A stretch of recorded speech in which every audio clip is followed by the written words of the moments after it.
Hi guys, तो आज हम अपना टॉपिक स्टार्ट करेंगे जो कि चैप्टर नंबर 7 है फिजिकल एजुकेशन के अंदर, जिसका नेम है बायोमैकेनिक्स एंड स्पोर्ट्स। तो बायोमैकेनिक्स स्पोर्ट्स के अंदर भी यूज़ होती है। तो इस चैप्टर में हम जानेंगे कि कैसे बायोमैकेनिक्स हम यूज़ करके अपना पता कर सकते हैं कि कौन से प्ले जो हम फाइट करते हैं या फिर कोई भी गेम्स खेलते हैं वो कैसे यूज़ होती है बायोमैकेनिक्स के अंदर, हमारी बॉडी कैसे रिएक्ट करती है, क्या क्या इक्वेशंस होती हैं, क्या क्या थ्योरम होती हैं इस चीज़ में। तो हम सारा कुछ जानेंगे इस चैप्टर के अंदर जो कि चैप्टर नंबर 7 है आपका।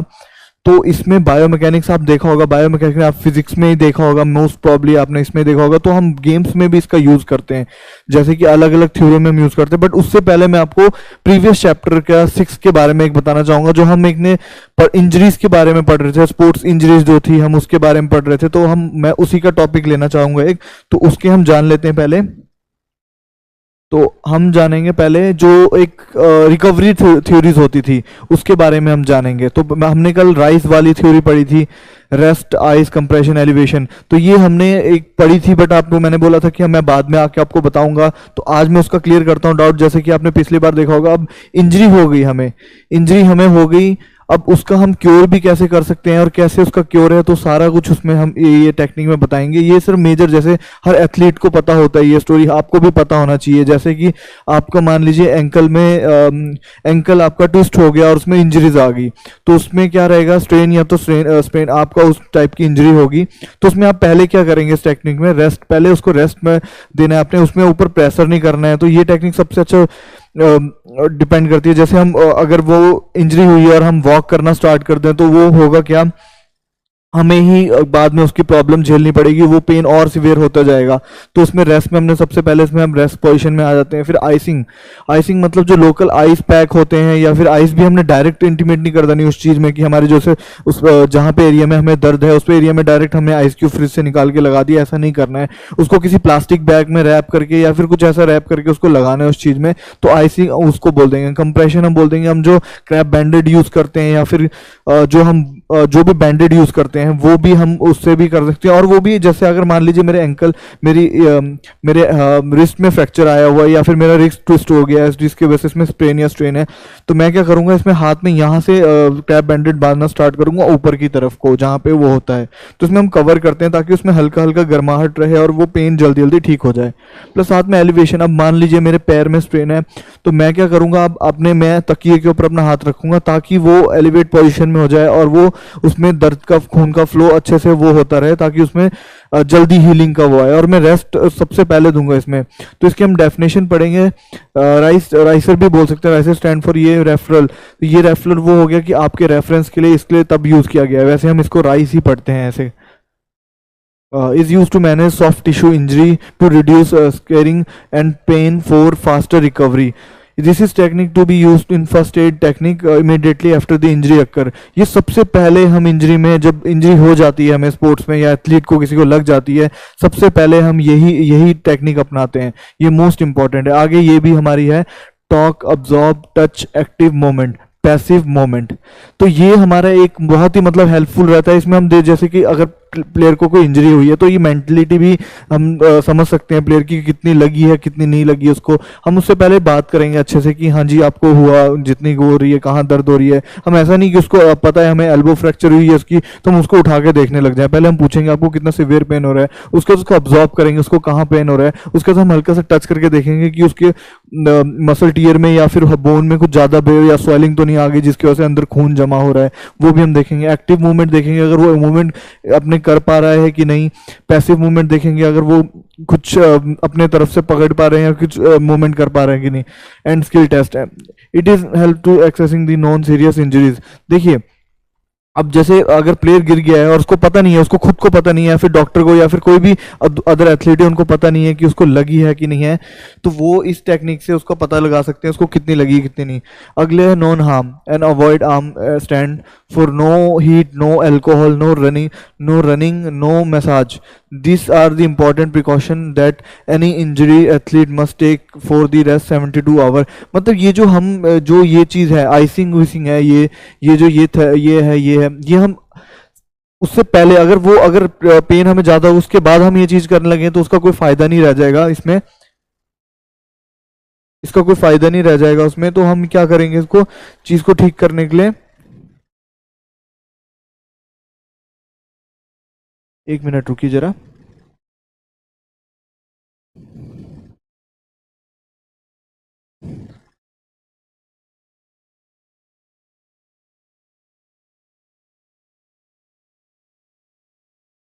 तो ये इसमें रह जाएगा। तो हम इसमें क्या करते हैं फिर, हम अब इसके बारे में आते हैं, हम आगे भी जाते हैं इसमें।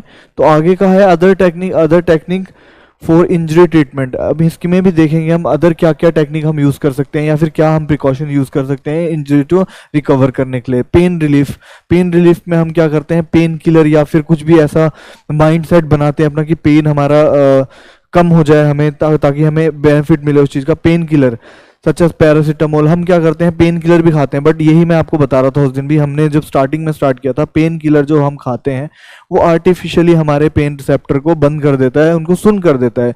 बट वो पेन क्या करती है, अब वो मान लीजिए 2 आवर तक वो एक्टिव थी, वो आपको 2 आवर तक कोई पेन नहीं उस पेन किलर खाने की वजह से, बट 2 आवर के बाद जब वो पेन फिर से स्टार्ट होगी तो आपको फिर से पेन वो सेम तरीके से ही फील होगी।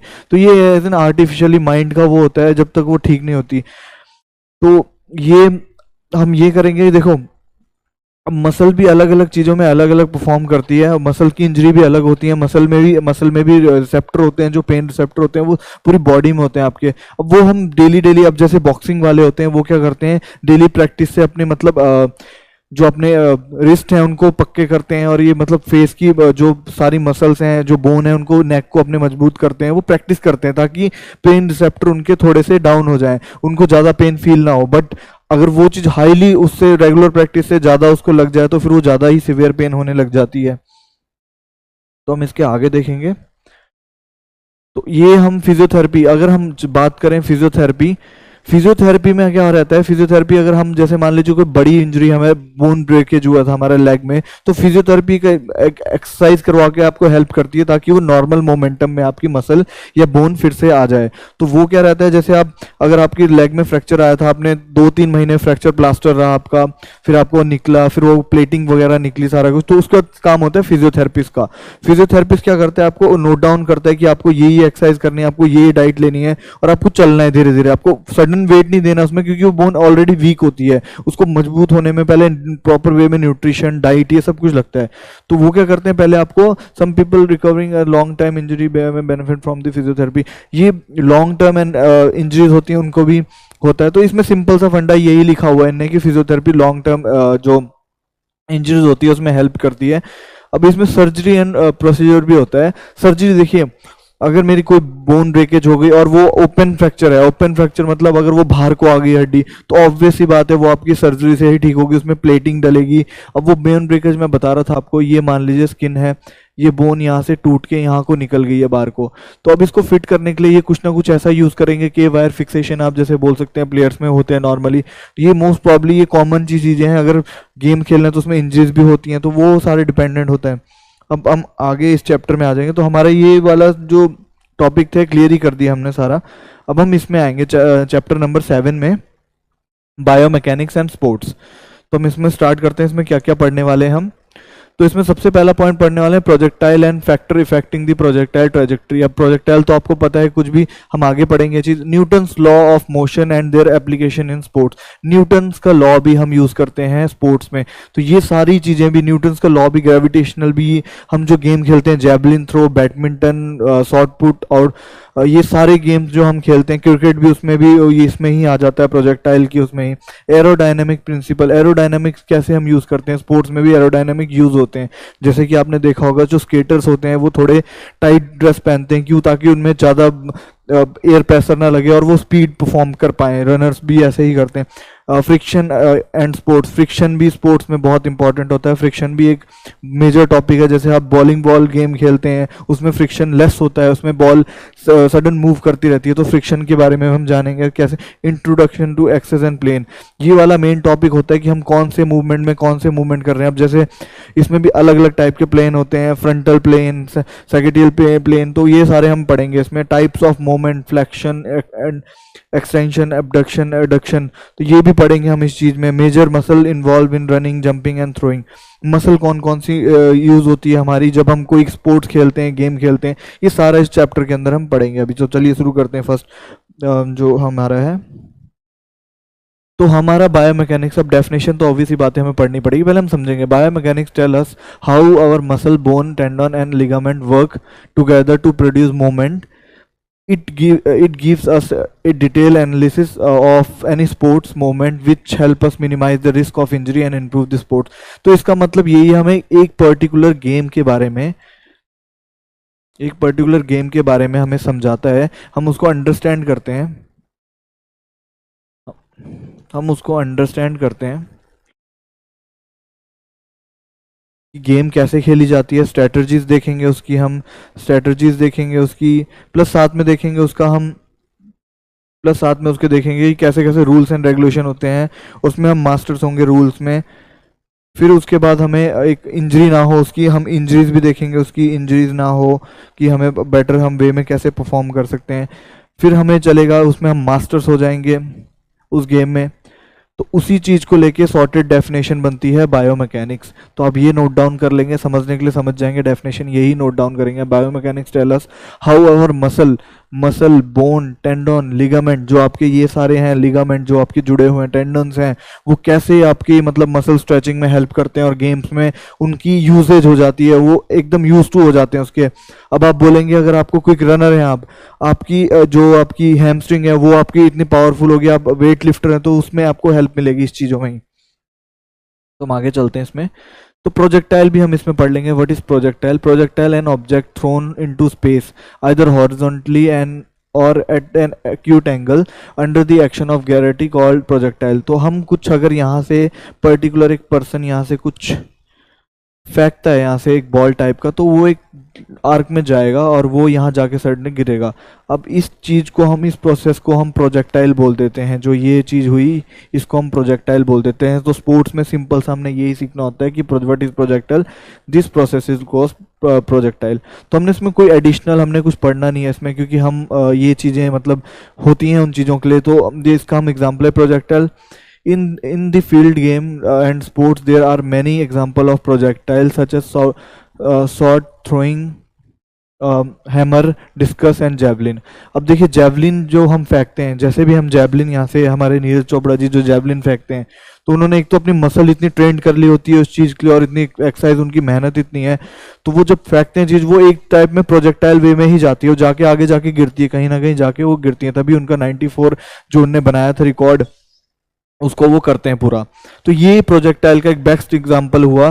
तो हैमर थ्रो भी ऐसा ही है। हैमर थ्रो भी हम जो फेंकते हैं यहाँ से, तो वो भी एक टाइप में प्रोजेक्टाइल टाइप में ही जाता है। अब वो हम किसी वे में बोल सकते हैं, हम हॉरिजॉन्टली फेंकें, अगर हम ऊपर को फेंकेंगे कुछ चीज़, अगर सीधे फेंकेंगे हम, तो वो चीज़ भी ऊपर जाएगी, फिर आके वो नीचे आएगी। तो ये जो एक प्रोजेक्टाइल बना, इसको हम प्रोजेक्टाइल प्रोसेस बोल देंगे, जो कर्विंग जो हो रहा है, तो ये प्रोजेक्टाइल होता है। तो हम ये नोट डाउन करेंगे ऐसे। आगे प्रोपेलिंग फोर्स, प्रोपेलिंग फोर्स के बारे में हम पढ़ेंगे। फैक्टर इफेक्टिंग प्रोजेक्टाइल, उसको प्रोजेक्टाइल जब ये प्रोसेस हो रहा होता है तो उसमें क्या क्या इफेक्ट करते हैं, तो ये भी चीज़ हम इसमें जानेंगे। तो चलिए स्टार्ट करते हैं। प्रोपेलिंग फोर्स में the propelling force produce certain effect depending upon its point and direction of application. If the application is directly through the projectile centre of gravity, the linear motion result from the force as the projectile force is moved further from the center of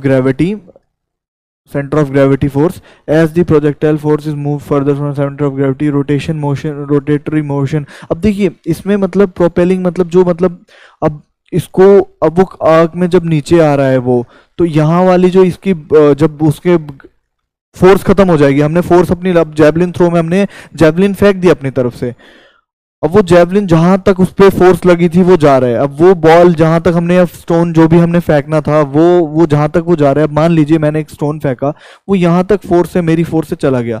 अब उसके बाद उसमें projectile एक propelling force लगेगी आगे को जाने की, जो कि उसको आगे फेंक रहा होगा, यहाँ तक जाने में उसको हेल्प करेगा।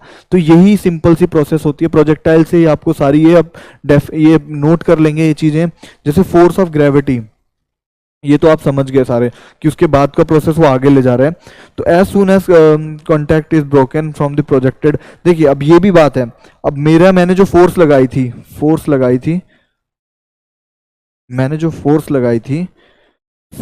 थी, अब उसमें ग्रेविटी तो वर्क करेगी ही करेगी।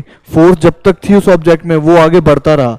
अब उसमें क्या होगा, अब हम तो भैया हम पृथ्वी में रहते हैं, उसमें ग्रेविटी है, हम अगर ऊपर भी जंप करेंगे तो नीचे गिरेंगे ही गिरेंगे, तो वो ग्रेविटी पुल तो उसमें आएगा ही आएगा। जब तक उसमें फोर्स नहीं, फोर्स लगी हुई है वो आगे बढ़ता रहेगा। फिर जब फोर्स खत्म होगी उसमें लगी ग्रेविटी, ग्रेविटी के नीचे पुल करना स्टार्ट कर दिया, वो यहाँ तक फोर्स थी, अब इसके बाद वो नीचे स्टार्ट हो जाएगा। अब वो उस प्रोजेक्टाइल वे में करेगा। अगर अब मैं बोलूँ अगर हैवी चीज है, अगर उसको मैं ऐसे, अगर मैं ऊपर को फेंक रहा हूँ तो वो ऐसे आके गिरेगा, तो ये भी चीज प्रोजेक्टाइल में ही आ जाती है। तो इसका सिंपल सा मीनिंग यही है, जैसे आपने समझा ग्रेविटी और नीचे खींचने को। As soon as contact is broken from the projectile object, the force of gravity began to diminish the upward velocity of the object. Finally, gravity overcomes the effect of the upward movement. इसका मतलब यही है कि कभी वो force खत्म करके उसको अपनी तरफ खींचेगा ही, पुल करेगा ही करेगा। अब आगे आते हैं factor that are depending factor that are depending determining the how soon gravity। ये मतलब हुआ इसका कि कैसे कितने सून में मतलब ग्रेविटी उसमें आएगी। तो पहला है a weight mass of the object, weight भी काफी मैटर करता है। अब जैवलिन होता है लंबा और बहुत हल्का वेटेड होता है वो, तो हम जब उसको फेंकते हैं वो ज्यादा दूर तक जाता है। तो अब इसमें हम देखेंगे अगर हम शॉर्ट पुट लेंगे उसको हम फेंकते हैं तो वो थोड़ा कम दूर तक जाएगा, उसमें हमें ज्यादा हमें पुल लगाना पड़ेगा। क्यों? क्योंकि उसमें है वेट है उसका, मास है उसका, तो उसमें हमें ज्यादा फोर्स लगानी पड़ेगी। Amount of the force deriving upward, कि हमने कितने अपवर्ड में किस फोर्स के साथ फेंका था, वो effect of the air resistance. अब देखिए जैवलिन ऐसा होता है बिल्कुल, शॉर्ट पुट जो आपका हैमर थ्रो होता है या फिर वो ऐसे होता है, वो ग्राउंडेड होता है। अब इसमें हम बोलेंगे एरोडायनेमिक शेप इसकी हम देखेंगे तो ये अगर एरोडायनेमिक शेप इसकी हम बोलें तो ये आएगी, इसमें एयर फ्लो ऐसे आ जाएगी, ये काट के उसको चला जाएगा एयर फ्लो। बट इसमें अगर एयर फ्लो आएगी तो ऐसे जाएगी और वो उसको रेजिस्टेंस, एक एयर रेजिस्टेंस बन जाएगी उस चीज़ में। तो इसका सिंपल मीनिंग यही है कि एयर इसमें रेजिस्टेंस का सबसे बड़ा है। इफेक्ट ऑफ एयर रेजिस्टेंस, तो हम यही चीज यहाँ पढ़ेंगे। As the speed of the object increase air resistance has a greater. अब देखिए वो जो शार्प, अब जो आपने गाड़ियाँ देखी होंगी वो एरोडायनेमिक में उनके शेप देखिए, उनकी शेप कुछ ऐसे करके होती है बिल्कुल। तो एयर यहाँ आके वो ऐसे फ्लो करती है इनके ऊपर से ताकि वो थोड़ा स्पीड में बढ़ पाए। तो यही चीज़ है हम जब रनिंग में भी करते हैं, हम जब स्टार्टिंग रनिंग करते हैं तो हम अपना पूरी बॉडी आगे वे में रखते हैं ताकि हम पूरा मैक्सिमम अटेन कर पाए, अपनी स्पीड और एनर्जी के साथ आगे बढ़ पाएं। वो तो चलो हमारा वो शरीर पूरा ऐसे करके होता है, मतलब फ्लैट होता है, फ्रंटल उसमें होता है, तो एयर हमारी काट के नहीं जा सकती, हम एरोडायनेमिक में नहीं बन सकते।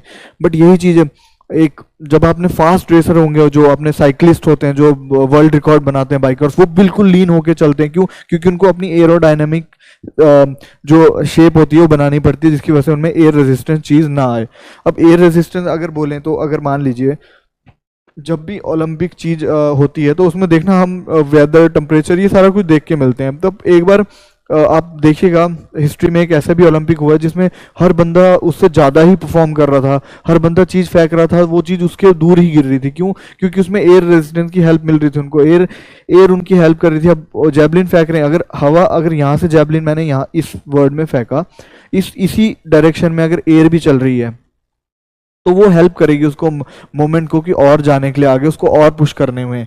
तो ये भी चीज़ बहुत इफेक्ट करती है। तो ये चीज़ों का ध्यान भी हम गेम्स में रखते हैं कि जो चीज़ हम फेंक रहे हैं, जैसे हम बैडमिंटन खेलते हैं कभी कभी, अगर हवा वहाँ को जा रही हो, अगर दूसरे प्लेयर की तरफ है तो मैं कुछ भी सेटल मारूंगा वो आउटलाइन के बाहर ही गिरेगी। क्यों? क्योंकि उसमें हल्की सी फोर है, आगे उसकी हवा हेल्प कर रही है। तो एयर यही हेल्प करती है, इसमें ये डिक्रीज भी करती है स्पीड और इंक्रीज भी कर पड़ती है। तो हम आगे देखेंगे इसमें।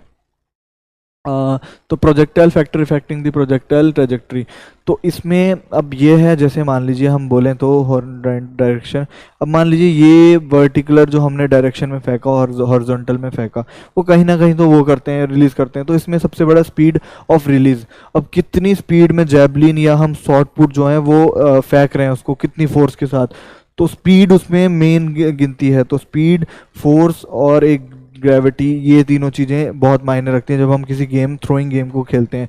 हाइट ऑफ रिलीज, अब ये भी बात है, अगर मान लीजिए मैंने किसी इस पर्टिकुलर मतलब मैंने पहले एक प्लेन में फेंकी एक चीज़, एक प्लेन में फेंकी, वो यहाँ की गिर जाएगी। अगर मैं यही चीज़ हाइट से फेंकता हूँ तो ये थोड़ा सा आगे परफॉर्म कर सकती है, या फिर अगर मैं इसमें फोर्स नहीं लगाता हूँ तो यहाँ भी गिर सकती है। तो इसका यही है, इसका मतलब कि एंगल ऑफ रिलीज। अब मैं एंगल भी देखा जाता है, अगर मैं 45 से वही करूँ तो वो भी एंगल थोड़ा चेंज होने की वजह से थोड़ी हेल्प मिल जा सकती है।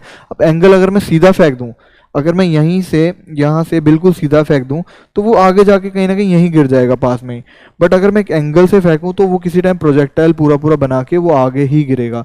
तो एंगल इसमें यही आ गया, angle of trajectory of relax.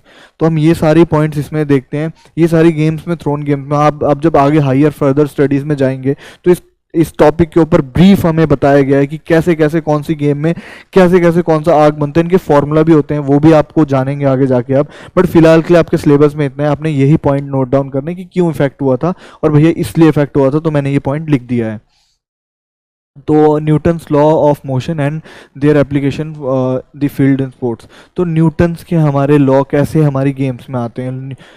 Law of inertia. According to the law, this law, body at rest will remain at rest and the body in motion will remain in motion. अब मान लीजिए, इसका मतलब आपने न्यूटन्स लॉ तो पढ़े होंगे, एक बॉडी अगर रेस्ट में है तो वो रेस्ट में रहेगी जब तक उसको आउटर कोई फोर्स आके उसको धक्का ना दे, तभी उसमें कोई चेंज ना आए, तो वो एक बार रेस्ट में है तो रेस्ट में ही रहेगी वो। तो गेम्स में भी ऐसे चलता है। इफ अब हैमर थ्रो कर रहे हैं, अगर हम हैमर थ्रो कर रहे हैं, अब वो यहाँ पे रेस्ट में है, उसमें फोर्स लगी, हमने उसको फेंका, वो चीज़ फोर्स आगे गई, वो चीज़ में कन्वर्ट करी एनर्जी में, एनर्जी गई आगे पावर, पावर में वो गिरा, वहाँ पे परफॉर्मेंस हुई हमारी। तो ये सारी इसमें ही आते हैं, तो इसमें आगे पढ़ेंगे हम। body in motion will remain in motion at the same speed and in the same direction unless except upon the external force. There is a great example of law in such as starting rowing, starting of sprinting, starting in throwing hammer. देखिए ये hammer throw में भी है basically. अब hammer throw basically ये है, ball हमने ये जब तक हम इसको नहीं फेंकेंगे ये रेस्ट में ही रहेगी, जब तक इसमें हम फोर्स लगाते हैं ये एक टाइप में आगे जाती है, एक एनर्जी कन्वर्ट होती है और वो आगे जाके प्रोजेक्टाइल करके वो नीचे परफॉर्म करती है। बस इसका सिंपल मतलब यही है, हमने यही नोट डाउन करना है इसमें। अब law of acceleration, according to this law a change in motion is directly proportional to the force producing it and inversely proportional to its mass. If two unequal forces are applied to object of equal masses, the object that has been greater force applied. अब देखिए दो player हैं, एक थोड़ा मतलब heavy है, थोड़ा उसके मसल मास ज़्यादा है और थोड़ा पावर ज़्यादा है, एक थोड़ा हल्का है। अब उनकी दोनों में फोर्स में कमी होगी। अगर वो कुछ चीज़ को फेंकते हैं, मान लीजिए अब उसने हैमर थ्रो फेंका, मान लें हम हैमर थ्रो का लेंगे, उसने हैमर थ्रो फेंका या डिस्कस थ्रो फेंकी, जैसे ही वो चीज़ फेंकता है जिसमें फोर्स ज़्यादा होगी उसका दूर जाके गिरेगा। क्यों? उसमें एक्सलरेशन, उसको थोड़ी सी हेल्प मिली, उसके फोर्स ज़्यादा था तो उसकी थोड़ी प्रोजेक्टाइल लंबा बनेगा। एंगल, इफ अगर उस बंदे का एंगल भी सही होगा तो वो बेसिकली दूर, अगर उस स्ट्रॉन्ग पर ऐसा नहीं है कि वो दूर ही फेंकेगा, अगर उसमें उसको एंगल नहीं पता होगा, उसको बेसिक्स नहीं पता होगा तो वो दूर नहीं फेंक पाएगा, क्योंकि उसको लगेगा कि मैं फोर्स तो लगा दूं बट एक सही एंगल में नहीं फेंकूंगा चीज़ तो वो वहीं की यहीं गिर जाएगी। तो ये भी डिपेंड करता है इसके ऊपर। तो हम आगे देखें law of reaction. According to this law, for every motion there is an equal and opposite reaction. There are so many examples in sport where this law is applied, e.g. swimming. देखिए ये best example लिया इसका। अब पानी है, हम क्या करेंगे, अब पानी में हम ऐसे तो तैर नहीं सकते, हमें अगर पानी में आगे जाना है तो हमें हेल्प क्या लेनी पड़ेगी, हम आर्म्स मारते हैं, पानी को पीछे धक्का देते हैं, तब हम आगे जाते हैं। तो इस लॉ का, इसका यही हो गया लॉ ऑफ रिएक्शन का एग्जांपल। देखिए आपने बिल्कुल वो पढ़ा होगा, जैसे हम यहाँ पे पानी आगे काट रहे हैं, हमें फोर्स मिल रही है आगे जाने की, हम अगर वो स्टेट हम कुछ नहीं करेंगे अगर हम, तो उसमें हम ऊपर तैरने लग जाएंगे उसके, तो वो नॉर्मल रिएक्शन हो गया, उसमें कोई फोर्स नहीं हो रहा, उसमें नॉर्मल ऑब्जेक्ट एक जगह पड़ा हुआ है। तो यही अगर हम बोलें, जैसे हम पूल खेलते हैं, उसमें बॉल जो होती है रेस्ट में होती है, बट हम जब उसको एडिशनल हिट करते हैं स्टिक से तो वो बॉल आगे जाके किसी और ऑब्जेक्ट को हिट करती है और उसमें वो ट्रांसफर होती है। तो बेस्ट एग्जांपल इसका यही है। तो ये गेम्स में आती हैं, इनमें मतलब ये लॉ भी आते हैं, तो हम पढ़ते हैं इनको, आ जाते हैं क्वेश्चन। जैसे आपको क्वेश्चन आ जाएगा इसमें, जैसे आपको क्वेश्चन आता है why Newton's law are use in games, तो आप लिख सकते हैं कौन कौन से लॉ ऑफ इनर्शिया लिख सकते हैं आप, वो क्यों अप्लाई होते हैं, तो इसको एग्जांपल दे सकते हैं हम कि भैया ये इसलिए होता है। Law of acceleration, law of reaction, ये सारी होती हैं।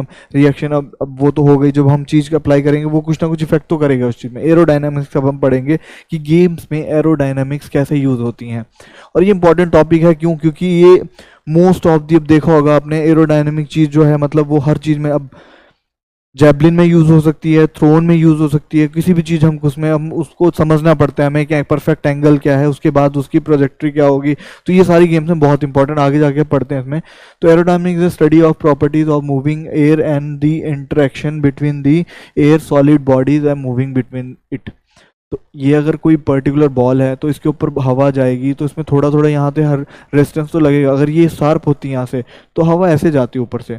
तो यही चीज़, ये फैक्टर, ये डेफिनेशन बोल रही है, जो ये हम यही देखेंगे गेम में कैसे होगा। तो the basic force of aerodynamics are state below. Lift, lift is the force that push the object to move upward. It is the force that is opposite to the weight. देखिए अब वही आ गया, हमने कुछ चीज़ ऊपर को फेंकी, अब हमने कुछ बॉल ऊपर को फेंकी, हमने ऊपर तो कॉइन भी टॉस करते हैं हम, उसके वेट के हिसाब से थोड़ा ऊपर जाता है फिर नीचे आ जाता है। तो उसका यही होता है कि लिफ्ट जब तक उसमें फोर्स लगी हुई है वो ऊपर जा रहा है।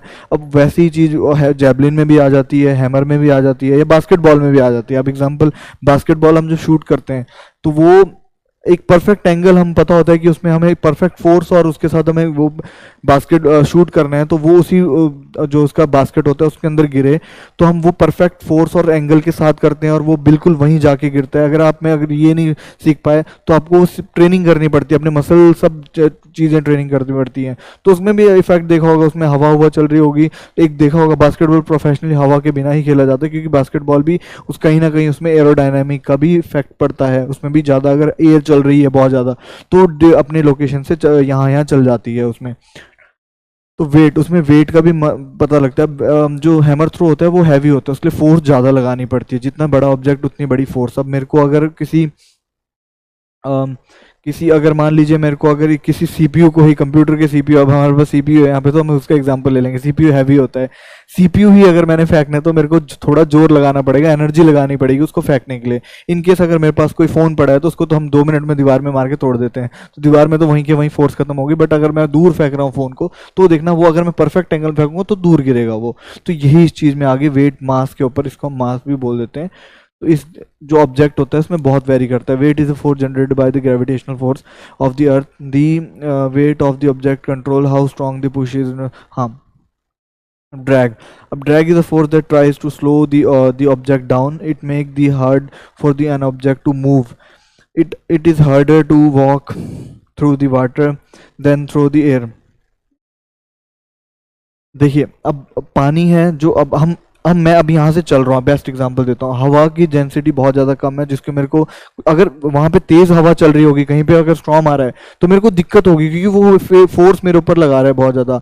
इनके सब पानी का, इसका मतलब यही है, अगर फोर्स जहाँ पे, अगर मान लीजिए मैं एग्जांपल कैसे दूँ आपको, अगर मैं यहाँ पे नॉर्मल रूम टेम्परेचर एयर में चल रहा हूँ, मैं उसको हवा को काटते हुए जा रहा हूँ क्योंकि वो इतनी ज़्यादा है नहीं इस टाइम। अगर यहाँ पे कोई फ्लो, जो बड़ा इंजन लगा दे जिसमें एयर फ्लो ज़्यादा हो रही होगी, तो मेरे को थोड़ी दिक्कत आएगी खड़े होने में या आगे जाने में, क्योंकि वो ड्रैग लगा रही होगी मेरी बॉडी को, पुश कर रही होगी बैकवर्ड, क्योंकि उसने अपनी फोर्स तो दिखानी है। तो वैसे ही अगर हम बोलें कि हम अगर वो हवा चल रही हो अपोजिट डायरेक्शन में और हम कुछ चीज़ फेंकेंगे तो कहीं ना कहीं उसको स्टॉपेज करेंगे हमारी फोर्स को ख़त्म करने में। तो ये भी हम गेम्स में देखते हैं कि कैसे हम उस चीज़ को ख़त्म करें।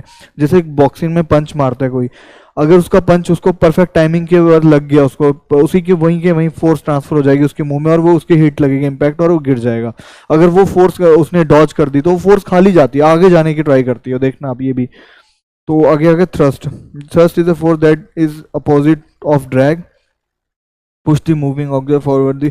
तो ये अगर मान लीजिए अब यहाँ से, अब मैंने कुछ बॉल, मान लीजिए क्रिकेट बॉल फेंक दी, अब कहीं ना कहीं उसमें अगर वहीं को हवा बहुत ज़्यादा चल रही है या फिर उसको एक्सटर्नल हेल्प मिल गई। अब देखा होगा आपने, हम क्रिकेट खेलते हैं, मैंने बॉलिंग करी, उसमें वो फोर्स थी, वो फोर्स बैट में ट्रांसफर हुई, बैट से वो फोर्स लगी और वो गई बाउंड्री के बाहर। तो यही चीज़ में आ जाता है थ्रस्ट, एक एडिशनल मिलती है जब चीज़ को, तो पुश और भी ज़्यादा आगे जाती है। तो ये भी होता है एक ट्राई। अब हम आगे देखेंगे स्टैटिक फ्रिक्शन। अब हम फ्रिक्शन के बारे में पढ़ेंगे। फ्रिक्शन क्या होता है? घर्षण। फ्रिक्शन जैसे मान लीजिए अब मैं स्केटिंग कर रहा हूँ, या फिर हम मान लीजिए मैं कहीं पे स्लाइड कर रहा हूँ। आपने पार्क में स्लाइड देखी होगी जो पार्क में स्लाइड लगी होती है बिल्कुल एक लीन होती है, अगर उसके अंदर वो होगा तो आपको ही पता लगेगा, आप उसमें फिसल नहीं पाएंगे। उसमें भी दो तीन रीज़न होते हैं, उसमें भी एक वाटर भी फ्रिक्शन का काम कर देता है। एक वाटर भी अगर वो जैसे हम कभी आपने देखा होगा जहाँ पे पानी है रुका हुआ, वहाँ पे अगर हम सडनली अगर कुछ चीज़ कार कूर लेके आ जाएं या फिर बाइक लेके आ जाएं तो उसमें एकदम से हमें स्टॉपेज मिलेगी, वो पानी को काट नहीं पाएगा एकदम से, तो हम गिर सकते हैं वहाँ पे और बम्पर भी गाड़ी के टूट जाते हैं। तो बेस्ट एग्जांपल आपका यही है फ्रिक्शन का, जब समझ सकते हैं। स्टैटिक फ्रिक्शन, उसमें हम तीन टाइप के फ्रिक्शन पढ़ते हैं उसमें। तो हम पहला पढ़ेंगे स्टैटिक फ्रिक्शन। तो static friction, the opposing force that come into the place when one body tends to move over the another surface but the actual motion has not been read। देखिए अब ये है एक नॉर्मल सरफेस। अब मैं एक box को अगर यहाँ से फोर्स लगा रहा हूँ, अगर ये बिल्कुल प्लेन है तो मेरे को हल्की हल्की दिक्कत होगी इसको पुश करने में आगे को, क्यों? क्योंकि इसमें फ्रिक्शन यूज़ हो रहा होगा। अगर यहाँ पे अगर सोप गिरा हुआ है या फिर कुछ, या इसके नीचे टायर लगे हुए हैं, तो ये सडनली आगे को बिल्कुल आराम आराम से जाएगा, क्योंकि इसमें फ्रिक्शन की कोई बात ही नहीं है।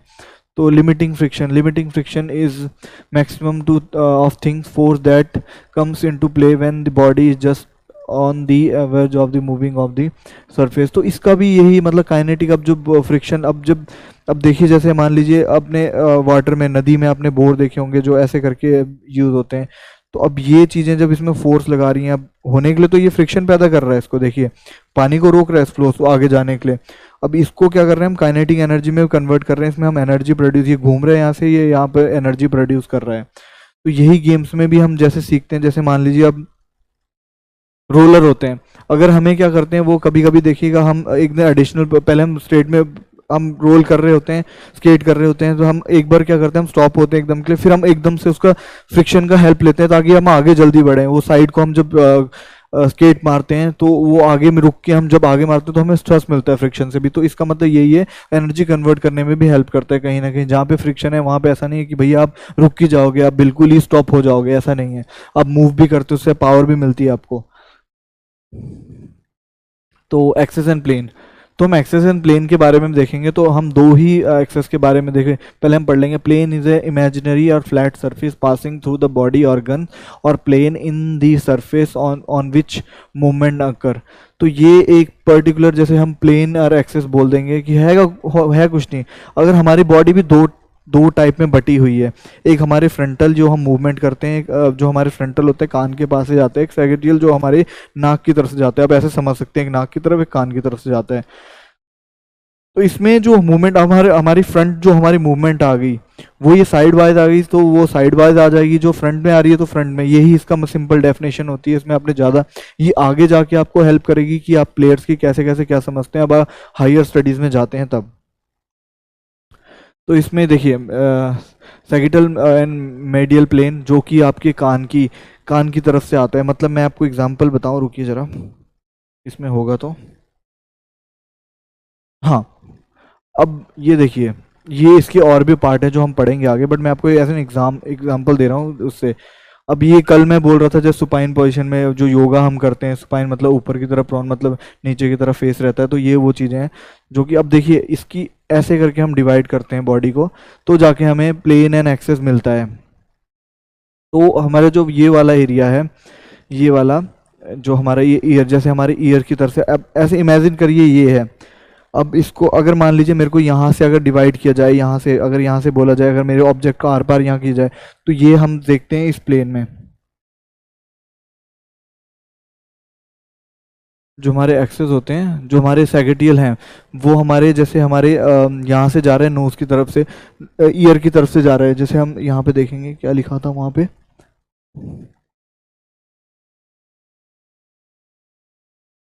हाँ ये वाला। तो हम ये देखिए यहाँ पे जो फ्रंटल है ये नोज की तरफ से जा रहा है, मतलब ये फ्रंटल जो हमारा है बिल्कुल यहाँ से डिवाइड हो रहा है, और स्पेक्टियल जो यहाँ से बिल्कुल आगे से आ रहा है। तो हम ये एक इमेजिन कर लेते हैं, ये एक ऑब्जेक्ट ऐसे करके है। तो देखिए इसके प्लेन एंड एक्सेस बन गए। अब यहाँ से ये आपका ये वाला एरिया आ जाता है, एक आपका ये वाला एरिया आ जाता है। जो यहाँ की मूवमेंट है हम ऐसे ही देखते हैं, इस चीज़ को ऐसे समझते हैं। तो हम इसकी definition, the sagittal plane is the vertical plane passing from the rear to the frontal dividing the body into left and right. तो यही आ गया आपका लेफ्ट एंड राइट में डिवाइड करता है into it also known as antero posterior plane. Most of the sports exercise movement that are two-dimensional, such as running, long jumping, and some solid and taken plane. तो इसमें ये गेमें आ जाती है हमारा long jump, जिसमें हमारे हम भाग के जाके हम लॉन्ग जंप लगाते हैं परफॉर्म, जिसके हम इसमें फ्रंट उसमें ही गिरते हैं। तो ऐसे ऐसे प्लेन हम सीखते हैं इस चीज़ में। तो फ्रंटल भी एक चीज़ आ जाती है उसमें। The frontal plane is also vertical and passes from the left to right, dividing the body into posterior and interior. तो ये भी आपके आ गया, नोज से आ गया, पोस्टीरियर एंड इंटीरियर में आ जाता है ये चीज़। Is known as plane frontal plane are cut the body in front and back. देखिए फ्रंट एंड बैक में हमारी ये बॉडी जो है डिवाइड कर देता है। तो इसमें आ कार्टव्हील, हाँ कार्टव्हील हम लगाते हैं साइड वाइज बिल्कुल ऐसे करके, तो हमारी बॉडी को जो ये बिल्कुल ऐसे आ जाता है पोस्टीरियर एंड। तो ये हम कार्टव्हील जब हम साइड को चलते हैं तो वो आ जाते हैं हमारे इस गेम्स में। तो इस वे में आप समझ सकते हैं इसको। Transfer and horizontal, the transfer plane is divided body into top and bottom. इसमें आपका सिंपल सी बात है, आपकी बॉडी ये है तो इसमें आपको डिवाइड हो जाता है, ये आपका अपर रीजन, ये आपका लोअर रीजन, तो इसमें आ जाते हैं आपके bottom hole, and in fact it is divided into upper and lower section. If the plane is horizontal, that why is called horizontal plane. Movement of the plane is skating and ice skating and rotatory play in this tennis. तो देखिए इसमें हमारी क्या रह जाती है, tennis में हम ऊपर से भी खेलते हैं नीचे से भी खेलते हैं। आइस स्केटिंग में हम जो नीचे लेके हम जाते हैं सारा कुछ वो उसमें आ जाता है, क्योंकि उसमें स्केट्स में भी हमें नीचे कभी कभी वो जो हमारे स्केटिंग करने के लिए पावर लगाने के लिए हमें नीचे भी परफॉर्म करना, तो ये उसमें डिवाइड हो जाती है गेम्स ऐसे करके। तो आगे एक्सिस ऑफ द रोटेशन। तो an axis is a straight line around which an object rotates. तो अब मैं बोलूँ अगर ये आपकी बॉडी है, अब रोटेटरी मोशन में क्या हम गेम खेलते हैं, अब हैमर थ्रो है, हमारी रोटेशन में चलता है वो, हम रोटेशन में फेंकते हैं, हम स्पिनिंग हैमर थ्रो जब हम घुमा के फेंकते हैं, या फिर हम जो वो जो हम हैमर थ्रो करते हैं हम एक प्रॉपर पोजीशन में अब आके हम फिर फेंकते हैं उस चीज़ को, तो वो भी इस मोशन में आ जाता है। तो ये रोटेटरी, अगर मैं ये प्लेन सरफेस है इसके पास कुछ, तो रोटेटरी मोशन इसको बोल देंगे हम, जो ऐसे रोटेशन चली हुई है यहाँ को।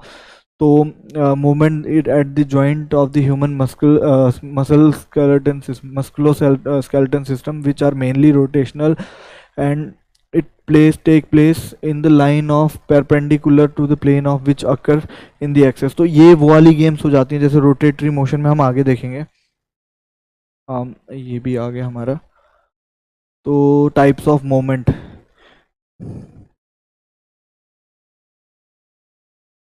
हाँ आगे हमने ये कर लिया, ये भी कर लिया हमने, नहीं there are following types of axis, rotatory, sagittal and axis और हॉरिजॉन्टल पास, फ्रंटल एक्सिस। तो ये भी उन्हीं का पार्ट आ गया। इसमें भी एग्जांपल दिया गया है हमें कि हमने कैसे कैसे परफॉर्म करते हैं हम वो गेम्स में। तो अगर हम आगे देखें तो टाइप्स ऑफ मोमेंट्स के बारे में पढ़ेंगे हम, ये भी इंपॉर्टेंट टॉपिक। और इनके क्वेश्चन सिंपल से आते हैं आपको, कि आपको 10 मार्क्स के सिंपल क्वेश्चन आएंगे, आपको सिंपल डेफिनेशन में पूछो व्हाट इज मोमेंटम, ये भी पूछ सकते हैं आपको। तो इसके पढ़ेंगे there are various type of momentum of the body part which can divide into 4, that is gliding, angular momentum, circumduction momentum आप बोल रहे हो, rotation and few other momentum. Gliding के मोमेंटम के बारे में हम पढ़ेंगे अब क्या चीज़ होती है। These moments is the simplest kind of moments that take place at the joint and surface of sliding, moving and another without an angular and rotatory motion। देखिए जो ये सिंपल से सरफेस में यूज़ होते हैं, जिनके बारे में हम अगर बोलें तो जो एंगुलर हमारी एंगुलर वेलोसिटी या एंगुलर रोटेशन में हम बोल देते हैं। अब आपने कुछ चीज़ देखी होगी, हम घूम के कुछ चीज़, अगर हम बैट बॉल की बात करें तो 360 अगर हम घूम के अगर शॉट लगाते हैं वो भी इसमें ही आ जाता है। तो ये हमारे जॉइंट से स्टार्ट होते हैं, यहाँ से स्टार्ट होते हैं हमारे जॉइंट, जब हम पूरे मूव करते हैं तो वो स्टार्ट होते हैं इस मोमेंट में। एंगुलर ये भी इसकी तरह ही सिमिलर आता है। Angular momentum occur between the long bones, angular momentum are the angle between the bones in increase and decrease. अब ये भी देखिए यही चीज़ का एग्जांपल सेम इसमें हम लेंगे क्रिकेट का। अब हमारी ये लॉन्ग ये वाली बोन आ गई हैंड की, तो ये अगर हम मूव कर रहे हैं एंगुलर मोमेंटम में हैमर थ्रो में या क्रिकेट में, तो हम जब हिट करते हैं बैट को या हैमर थ्रो फेंकते हैं, यहाँ से रिलीज करते हैं, तो वो भी परफेक्ट एंगल होता है, तो वो भी एंगुलर मोमेंटम के अंदर आ जाता है। तो ये सारी इसमें क्लियर हो जाती है। अब हम आते हैं various type of momentum which are under angular momentum describe. तो ये फ्लेक्शन, एक्सटेंशन, देखिए अब वो होता क्या है, अब एक्सटेंशन देखिए हम बोलते हैं फ्लेक्स कर बाइसेप्स, तो इसमें हम जैसे मान लीजिए हम बाइसेप्स की एक्सरसाइज करते हैं तो ये यहाँ को आता है एक्सटेंशन, इसको बाहर को आपका अगर आपकी बॉडी सरफेस से कुछ बाहर को जा रहा है तो उसको एक्सटेंशन बोल देंगे, अगर इनसाइड आ रहा है तो उसको फ्लेक्शन बोल देंगे। तो ये चीज़ें बॉडी के सरफेस से हम यहाँ पे प्लेन में लेके ही चलते हैं सारी। तो जैसे हमने एग्जांपल दिया अबडक्शन और अबडक्शन एंड एडक्शन, तो देखिए अभी अबडक्शन क्या हो रहा है, अगर आपकी बॉडी से सरफेस जैसे हम कोई अगर जो बॉडी से अगर हम अपर वर्ड की तरफ जाएं और कुछ चीज़ हम ऊपर, जैसे हमने साइड वेज में एक्सरसाइज लगाते हैं, कोई अगर जिम में अगर हम एक्सरसाइज लगा रहे हैं तो वो भी इस चीज़ का एग्जांपल हो जाएगा अबडक्शन के। एडक्शन तो ये इसमें देखिए आपकी बॉडी के प्लस आ रहे हैं, पास आ रहे हैं, आपकी बॉडी को बिल्कुल क्लोज आ रही है वो चीज़, आपके एड ऑन हो रही है, तो वो हम इस चीज़ में अगर तो मेंडल रोटेशन जो हम पैरों को इनसाइड और अपर जो हम करते हैं लेटरल रोटेशन, तो ये भी चीज़ें आ जाती हैं उस चीज़ में। ये आप सुपिनेशन में भी आपका हैंड को ट्विस्ट, ये प्रोनेशन, तो ये चीज़ में इससे रिलेट करती हैं ये। अभी अभी देखिए सुपिनेशन को ऊपर, मेरे हाथ की जो हथली है वो ऊपर की तरफ है तो इसको सुपिनेशन बोल देते हैं, अगर नीचे की तरफ है तो प्रोनेशन बोल देते हैं। तो ये भी चीज़ें इसमें आती हैं, ये मेरे से ऐड ऑन हुई थी। तो ठीक है, अभी इनकी डेफिनेशन हम पढ़ लेंगे। एक्सटेंशन की straightening part of the that angle that between the then increase and parts move further parts straightening the lower limbs. तो ये इसके एग्जांपल हो जाते हैं, हमने बिल्कुल क्लियर कर लिया फोटो के साथ। ये देखिए फ्लैक्शन ये हो गया, जो इनवर्ड आ रहा है एक्सटेंशन ये हो गया। तो इसमें समझने वाली बात बस ये होती है कि हम जब हायर स्टडीज़ में जाते हैं, जब हम एमपीएड बीपीएड डीपीएड ये सारे स्टेट करने लग जाते हैं, तो उसके बारे में हमें बिल्कुल ब्रीफ से बताया जाता है ये चीज़ें कि कैसे कैसे हम क्या। अभी आपके सिलेबस में बस सिर्फ ये पूछा जाएगा कि भैया इसकी डेफिनेशन क्या है और इसमें कैसे यूज़ होता है।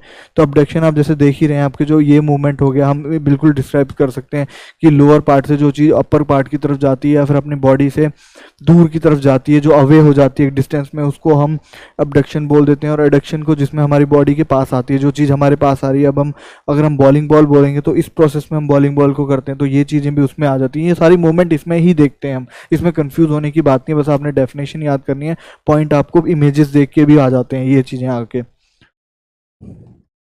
तो अभी हम circumduction, तो circumduction is a movement which take place between the head and of the bones, head of the bones and its articular active cavity that kind of bend। तो इसका भी मतलब यही, आप ये देखिए आपकी बोन, आपकी जो आपकी हेड बोन है जो आपकी वो है, तो उसमें हम रोटेटरी एक मतलब एक कैविटी वो करते हैं जिसकी वजह से आपको हेल्प मिलती है। तो ये सारे अब ये ऐसा तो नहीं है 360 घूम सकती है हमारी गर्दन, नहीं घूम सकती, तो एक परफॉर्मेंस टाइप में आपका एक मिलता है यहाँ तक का एंगल, तो वो ही एंगल तक परफॉर्म कर सकते हैं, उसको ही हम ये चीज़ बोलते हैं रोटेशन। तो आ जाता है rotation is form of momentum which is movement. तो रोटेशन तो आपको समझ ही आ रहा है, रोटेशन मतलब किसी चीज़ का अगर राउंड उसमें जा रहा है एक डायरेक्शन में तो उसको हम रोटेशन बोल देते हैं। तो इसमें देखिए ये इसमें क्लियर किया हुआ है। इस बॉडी को भी अगर हम इसमें करेंगे तो यही चीज़ें हम उसमें देखते हैं कि आपका प्लेन वो जो फ्रंटल और सैगिटियल प्लेन था वो इसमें हम मैनेज कर रहे हैं सीखने का। तो ये वही चीज़ आ गई आपकी प्लेन जो मैं लाइन बना रहा हूँ ऐसे करके। तो major muscle involving in running, तो हम जो गेम खेलते हैं उसमें मेजर मसल्स भी होती हैं, मसल्स भी काम करती हैं हमारी, क्या क्या मसल्स यूज़ हो रही हैं हमारी जिसमें हम गेम खेलते हैं, तो हम उसके बारे में भी जानेंगे। तो major muscle involving in running are describe below. तो gluteus this muscle stabilise the hips and the leg, this muscle work with the hamstring muscle. And देखिए अब आप रनिंग में आ रहे हैं, आपका क्या क्या मसल यूज़ हो रहा है। अब मैं आपको एक चीज़ बताऊं, अब आप रनिंग पोजीशन में आ रहे हैं तो आप ये आपका मान लीजिए ये आपका पैर है, ठीक है। तो जब स्टार्टिंग में होता है आपका पैर ऐसे ही होता है सर्विस से, तो ये आपके यहाँ की मसल, ये आपकी हैमस्ट्रिंग, ये आपके हिप्स के रीजन की मसल, तो ये तीनों मसल हमारी बहुत इंपॉर्टेंट होती हैं इस चीज़ में। यहाँ से हम फोर्स जनरेट करते हैं, यहाँ से हम फोर्स जनरेट करके आगे बढ़ते हैं, तो यही चीज़ मसल हम इसके बारे में ही पढ़ रहे हैं इस टाइम, तो आपको आइडिया सा होना चाहिए। तो ग्लूटस मसल ये वाली जो आपकी बैक की मसल होती हैं वो उनको बोलते हैं, तो वो कैसे हेल्प करती हैं, वो वाली मसल इसमें लगती हैं। Quads, the quads improve propel the you forward force to straightening the form. तो क्वाड्स में आपकी जो हम एक्सरसाइज में पुश करते हैं उसमें सारे ये कार्ब्स भी उसमें ही आ जाते हैं। हैमस्ट्रिंग आपकी ये जो थाई वाले रीजन की मसल है, ये you are forward the action switch is hamstring and muscle. तो हम अगर हम ऊपर नीचे अब हम जा रहे हैं इसमें, तो हमारी मसल ये साइड वाली यूज़ हो रही है इस चीज़ में, तो वही चीज़ें मसल हैं इसमें यूज़ होने वाली सारी। तो इसमें डेफिनेशन सिंपल है, देखिए, as you move forward the action switches to your hamstring muscle at the back of your thighs muscle, जिसमें आपको ये रहेगी। तो these are muscle which can help pulling the leg backward and behind gives the strengthening to propel the body. तो ये हम जो भी आगे को जाने के लिए हम यूज़ करते हैं उसको हम यही पीछे वाली बैक मसल यूज़ करते हैं, तो ये आ जाते हैं उसमें, जैसे कि मैंने इसमें बताया था। तो कोर सबसे इम्पोर्टेंट, तो आपको मैंने, हम जब स्टार्टिंग में इसमें चले हैं हम इसमें, तो इसमें सबसे इम्पोर्टेंट आपको मसल यही बताया गया है, कोर मसल, क्योंकि आपके जो ये कोर रीजन होता है, जो आपका ये बैकवर्ड, ये जो भी रीजन होता है, यही आपकी बॉडी स्टेबिलिटी में बहुत ज़्यादा हेल्प करता है।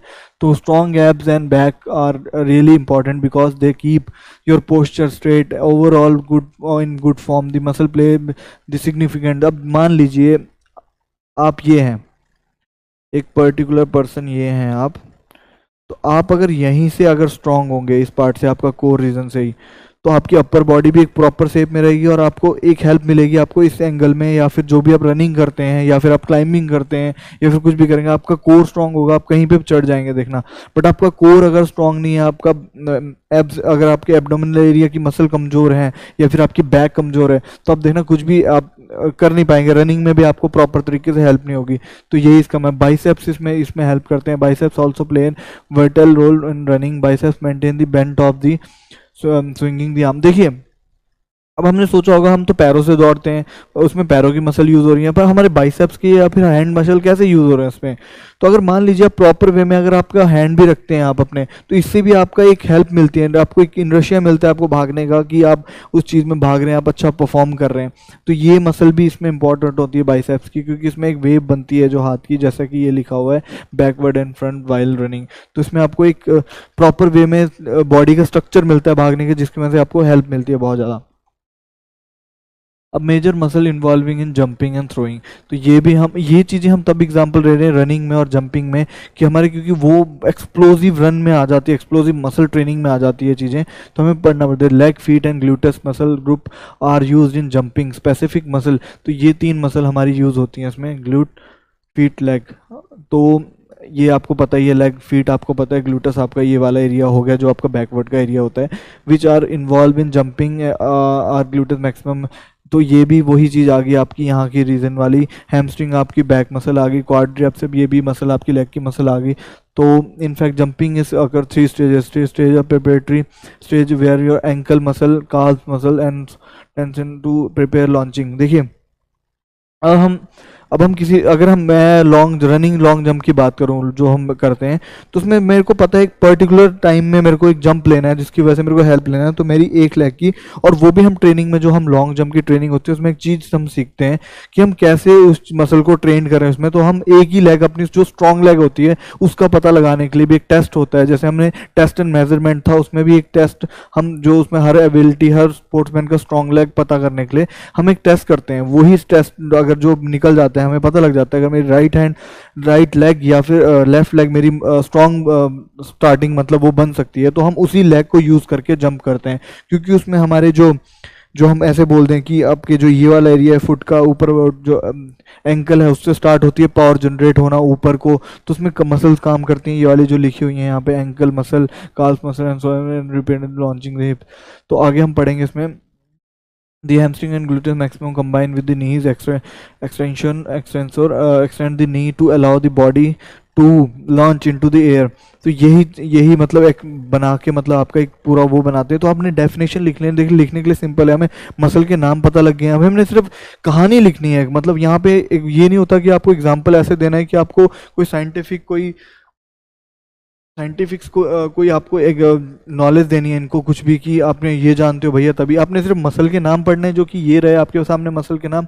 आपने एक स्टोरी लिखनी है उसके बाद कि आप कैसे जंप लगा रहे हैं, बस आपने किसी पर्टिकुलर पॉइंट में आया, आपकी ये मसल वहाँ पे इंक्लूड हुई, और आपने एक मोशन बनाया। आप पहले तो फोर्स में थे, आप मोशन में थे, आपने सिर्फ उसको एक हेल्प की, आपने फोर्स लगाने में अपवर्ड को, और आप उसी फोर्स में आगे प्रोजेक्टाइल वे में आप बढ़ रहे हैं, बस यही इसका मतलब होता है। Male the major muscle are pectoral major and lati muscle dorsi, तो डेल्टॉइड। तो ये किसके लिए बात हो रही थी, अगर आप हमारी लैंडिंग एंड हाँ, अगर हम लैंडिंग की बात करें, अब देखो हम जब लैंडिंग कर रहे हैं तो हमारे पैर तो हवा में होंगे जो प्रॉपर वो में थे लॉन्ग जंप में, तो अब हम जब लॉन्ग जंप कर रहे हैं तो हमारे पैर हवा में, तो हमारे एक ये वाला एरिया जो बैक वाला एरिया वो लगेगा उसमें, तो इसमें बैक मसल भी यूज़ होंगे और हमारे हाथ भी होंगे।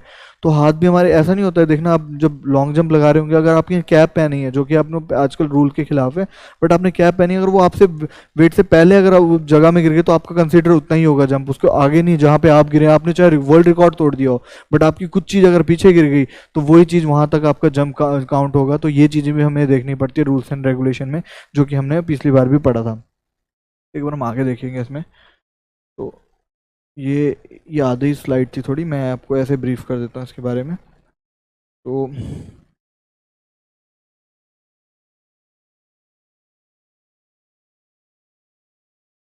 चलिए हम ऐसे ही समझते हैं। अब देखिए, मान लीजिए अभी, अब मान लीजिए मैं आपको एग्जांपल देके समझाता हूँ। अब मान लीजिए ये हमारी है, ये हमारी पिट स्टार्ट हुई यहाँ से लॉन्ग जंप की, ये लॉन्ग जंप पिट है, लॉन्ग जंप पिट है ये। तो ये चीज़ यहाँ पे है, ठीक है। अब यहाँ से हमें जंप लेना होता है, यहाँ पे होती है लाइन जो हम यहाँ से जंप लेना होता है। अब यहाँ से पर्टिकुलर हम जंप मार रहे हैं तो हमारे लेग मसल यहाँ पे यूज़ हो रहे हैं, यहाँ से हम एक स्ट्रॉन्ग फुट से जंप मार रहे हैं। अब हम ऐसे बढ़ रहे हैं आगे, तो इसमें प्रोजेक्टाइल देखो यूज़ हो रहा है। अब हम एक वे में हमने फोर्स तो लगा दिया अपवर्ड को, अब वो आगे हम जो हमने फोर्स मोशन में थे वो मोशन वर्क कर रहा है यहाँ पे। अब इसमें फैक्टर मिलता है, एयर का फैक्टर मिलता है। अगर यहाँ से अपोजिट वे में एयर चल रही है तो आपको एक ड्रैग फील होगा, आप उसी टाइम रुकने की कोशिश करेंगे, आपकी स्पीड कम होगी। बट यहाँ से आपको मिल रहा है तो आपको तो थोड़ा पुश मिलेगा, आपको थोड़ी बहुत एक बोलते हैं उसको हेल्प मिल जाएगी आपको आगे बढ़ने में। तो यही चीज़ें इंक्लूड होती हैं इस चीज़ में। तो ये हम जो हमारे मसल, तो आपको सारे आपने उसमें नाम नोट कर लिए होंगे मसल्स के, क्या क्या मसल यूज होती है।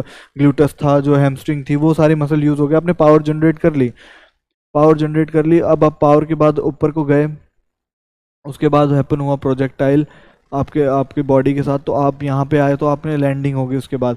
तो आपने ये चीज़ पूरी बायोमैकेनिक्स के थ्रू है जो हम आज यहाँ पे पढ़े, हमने जो आज अपना चैप्टर कंप्लीट किया। उसके अंदर और भी चीज़ें आती हैं, और भी चीज़ें होती हैं इसके अंदर, जैसे कि समझने के लिए, जैसे कि हम एक बार फ्रंट में जाएंगे जहाँ पे चीज़ें थी।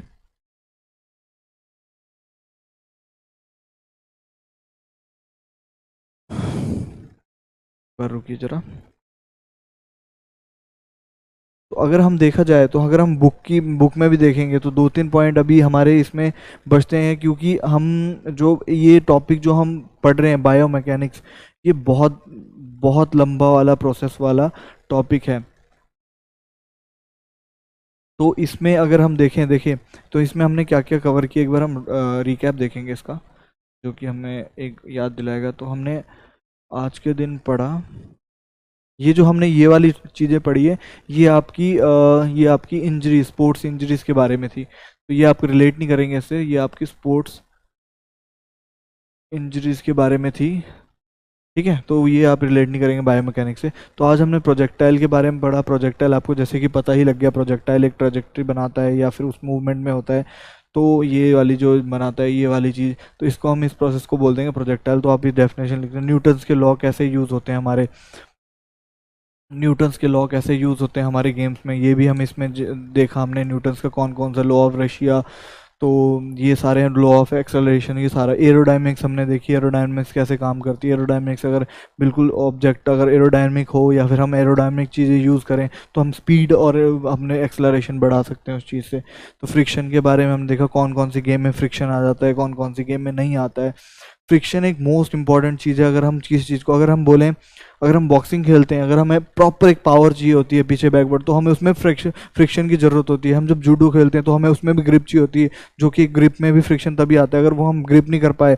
अभी देखा होगा आपने, किसी किसी प्लेयर को पसीना आता है तो वो चीज़ हमें नहीं टिकता है। हमें क्या, हम, अब मैं बेस्ट एग्जांपल दूँ आपके, जो मिट्टी वाली हम कुश्ती देखते हैं, जो हम वो देखते हैं, उसमें देखना वो मिट्टी पहले प्लेयर के ऊपर लगाता है कि हाँ इसका वो फ्रिक्शन ज़्यादा ना मतलब वो हो, तो हमारे हैंड तो उसमें ग्रिप बने, हमारी ग्रिप। तो ग्रिप एक मेन रीज़न आ जाता है मिट्टी लगाने की, उससे उसका हाथ स्टेबल हो जाता है, उसको पकड़ने में हेल्प मिलती है उस चीज़ से।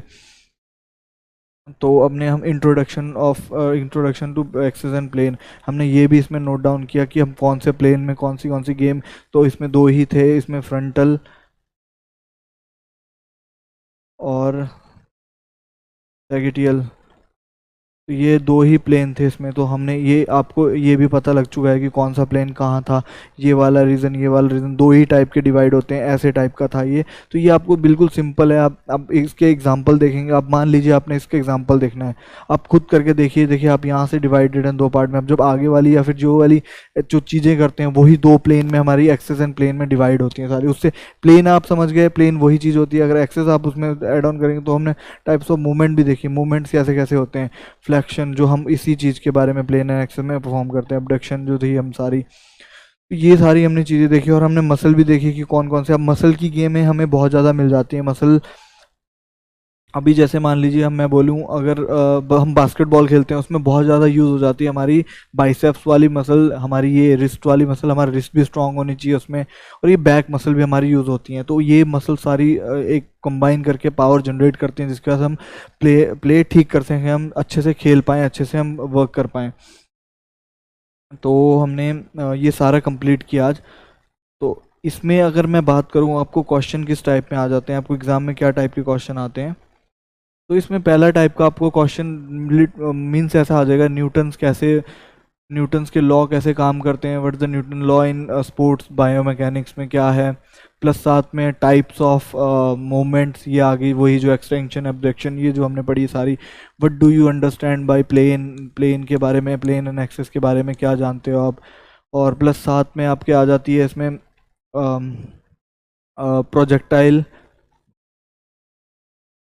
Projectile, plus types of projectile, ये टाइप के क्वेश्चन आ जाते हैं आपके।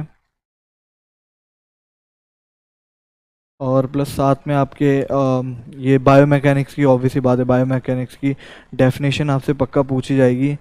बायोमैकेनिक्स कैसे काम करती है, तो बायोमैकेनिक्स आप ब्रीफ कर सकते हैं इस चीज़ में। बायोमैकेनिक्स आप देखेंगे तो रेगुलर लाइफ में भी आपकी, आप जो काम करते हैं वो भी एक प्लेन ट्रेजेक्टरी, कोई मोशन, अबडक्शन, ये आप कुछ भी देख सकते हैं। आप कुछ भी अगर पास ला रहे हैं, वो किसी ना किसी, आप होमवर्क कीजिए ये चीज़। आप कुछ भी सामान, आप खाना खा रहे हैं, वो भी आप इस नोट डाउन कर सकते हैं। आप खुद होमवर्क करिएगा इस चीज़ को। आप जब खाना खाएंगे तो आप खुद सोचना कि आपकी कौन सी प्रोसेस कर रहे हैं, कौन सा उसके अंदर इंक्लूड हो रहा है। तो ये भी आपके लिए होमवर्क रह जाएगा एक, जिसकी वजह से आपको हेल्प मिल जाएगी। और मैं अगर आगे की बात करूँ तो एमसीक्यूज भी इसमें बहुत ज़्यादा आते हैं, क्योंकि इस चीज़ का मतलब बायोमैकेनिक्स और स्पोर्ट्स में एमसीक्यूज का भी यूज़ होता है बहुत ज़्यादा। तो 6 टाइप का क्वेश्चन क्या इसमें ये आ जाएगा कि एक्सप्लेन कर दो हमें भैया, एक्सप्लेन कर दो,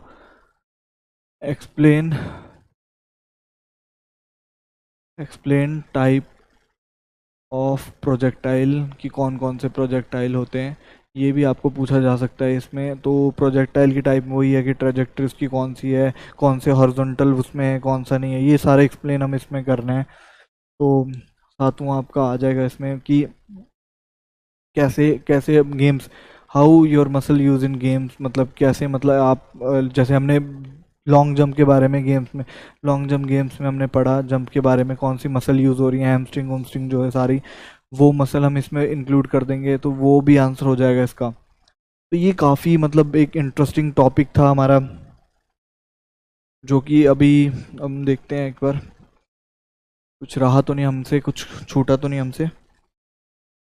हमने बायोमैकेनिक्स बिल्कुल कवर कर लिया, प्रोजेक्टाइल भी कवर कर लिया। ये इंपॉर्टेंट टॉपिक में से था। जो एयर रेजिस्टेंस, आपने रेजिस्टेंस आपको पता लग गया, फ्रिक्शन का क्या क्या रोल है, क्या क्या नहीं, हाइट ऑफ रिलीज, ये भी आपको देखो प्रोजेक्टरी में, ये भी, ये टाइप्स ऑफ मतलब स्पीड ऑफ रिलीज, ये भी बहुत इंपॉर्टेंट फैक्टर है, ये भी आ सकता है। What is the component of your projectile, successful projectile में आपका क्या यूज़ होता है, how can you called a projectile successfully, मतलब जो आपने जब जो अपने हैमर थ्रो फेंका वो कैसे सक्सेसफुल होगा, उसका पॉइंट्स बताइए। ये टाइप के आपके क्वेश्चन भी आ सकते हैं इस चीज़ में। तो ये भी हमने यही चीज़ है, स्पीड ऑफ हमारा जो स्पीड ऑफ रिलीज़ होता है, कि हमने कितने स्पीड ऑफ पावर से उसको रिलीज़ किया, कितने हमने प्रॉपर एंगल में उसको किया। अब प्रॉपर एंगल एक वो होता है जिसमें आप प्रॉपर वे में कुछ चीज़ फेंक रहे हैं और वो प्रॉपर प्रोजेक्टाइल एक आग बना रहा है, उस चीज़ में आ जाती है चीज़ें।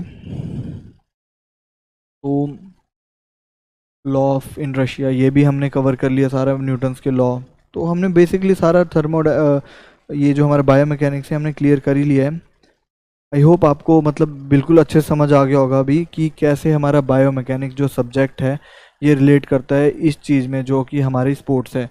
तो ये एज एन स्पोर्ट्स पर्सन आपने देख ही लिया होगा, मैं स्टार्टिंग से आपको बोल रहा हूँ कि आप फिज़िकल एजुकेशन कर रहे हैं, बट आपको पढ़ने के लिए बायोमैकेनिक्स जैसा मिल रहा है, आपको मेडिकल की स्टडी भी मिल रही है, तो आप सोचिएगा ये जो हमारी जो फिजिकल एजुकेशन फील्ड होती है सब जगह रिलेट करती है, जो हमारी बहुत डेली लाइफ में बहुत ज़्यादा इंक्लूड। अब एक स्पोर्ट्स पर्सन हर जगह में फिट हो जाता है, क्यों? क्योंकि उसको हर जगह से कहीं ना कुछ नॉलेज होती है, उसको मेडिकल के बारे में नॉलेज होती है, उसको कहीं ना कहीं एरोडायनेमिक ये सब चीज़ों में भी नॉलेज होती है, तो वो हर जगह फिट होने की कैपेबिलिटी रखते हैं। तो यही था इस टॉपिक में हमारे पास आज, तो कि कैसे बायोमैकेनिक्स स्पोर्ट्स में असर करती है। और स्पोर्ट्स तो है ही पूरा एक बोला जाए तो साइंटिफिकली, मतलब एक एडिशनल, मतलब जो हम परफॉर्म करते हैं इसमें हमारी पावर, एबिलिटी, पावर,